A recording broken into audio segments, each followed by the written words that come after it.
Imagine a roundabout where three big areas meet. That's Afghanistan. It's like a central hub connecting different parts of the world. It's where Central Asia, South Asia, and the Middle East come together, making it a unique and strategic location. This makes it super important for trade and travel. Goods, people, and ideas have flowed through this region for centuries. For a long time, big empires fought to control this land. They built fortresses and left behind ruins that tell stories of ancient battles. They knew it was like a special doorway between the East and the West, a crucial link in the chain of global trade. A really old trade route called the Silk Road went right through Afghanistan. This route was vital for the exchange of goods and culture. This road connected China all the way to Europe, facilitating trade and interaction between distant civilizations. If you controlled Afghanistan, you controlled everything that went through it: goods, new ideas, and even armies. Stuff to sell, new ideas, and even armies. It was a melting pot of cultures and commerce. It's no surprise people call Afghanistan the graveyard of empires. Many have tried to conquer it, but few have succeeded. The British and the Russians both wanted to control Afghanistan back in the 1800s. Their rivalry was intense and long-lasting. They called this fight the Great Game, a term that highlights the strategic importance of Afghanistan. Later, the Soviet Union invaded Afghanistan in 1979, hoping to take over and expand their influence in the region. Today, Afghanistan's neighbors like Pakistan keep a close eye on the region. Iran and China are all watching closely. They understand the strategic importance of Afghanistan. They really care about what happens there, knowing that any change can have significant regional and global impacts. Afghanistan isn't just important because of where it is. Its strategic location has always been a focal point in global geopolitics. Hidden under its big mountains are tons of natural resources like gold and oil. These resources have the potential to transform the country's economy. These are worth trillions of dollars. The sheer value of these resources is staggering. This could make Afghanistan one of the richest places on Earth.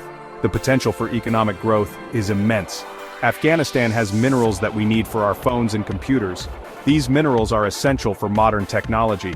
One of these is lithium, which is used in batteries for electric cars and smartphones. Lithium is crucial for the future of renewable energy.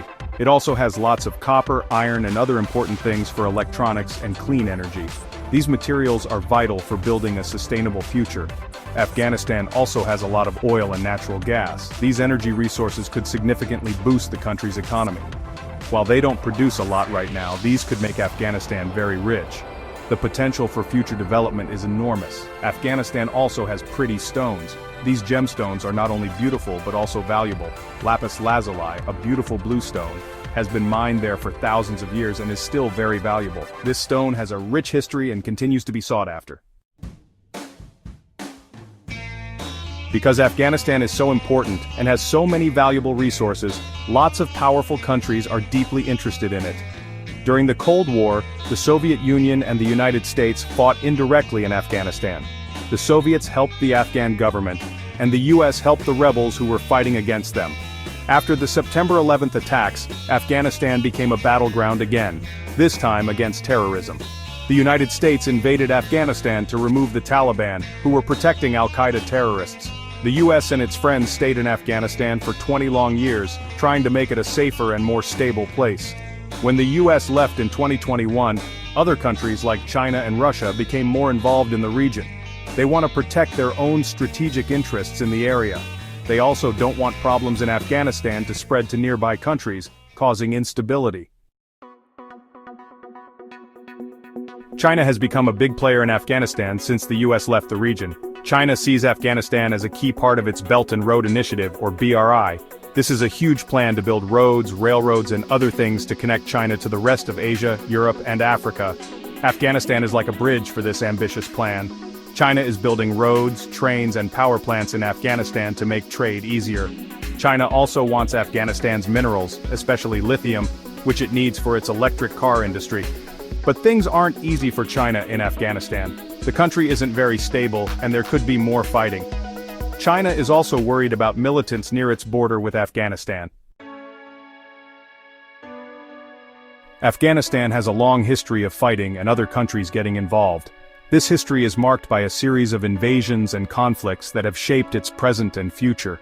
From Alexander the Great to the British, the Soviets, and the Americans, many have tried to control Afghanistan, but it hasn't been easy. Each invasion left its mark, but none could fully dominate the resilient Afghan spirit. The country's mountains, different groups of people, and strong culture make it hard for outsiders to take over. These natural and cultural barriers have always been a source of strength and resistance. Nobody knows what will happen in Afghanistan. The future remains uncertain, with many challenges ahead. The country has big problems like political instability, not enough food, and the threat of terrorism. These issues are deeply rooted and require comprehensive solutions. The Taliban's return has made people worried about human rights, especially for women and girls. Their rights and freedoms are at risk, sparking protests and international concern. People are also worried that Afghanistan might become a safe place for terrorists again. The fear of it becoming a breeding ground for extremism is real and pressing. Other countries need to help Afghanistan. International cooperation and support are crucial for stability and rebuilding. Giving food and other aid, helping people make peace, and supporting the Afghan people are all very important. These efforts can pave the way for a more stable and prosperous future. The world will be watching to see what happens next in Afghanistan. The global community's response will be critical in shaping the country's path forward.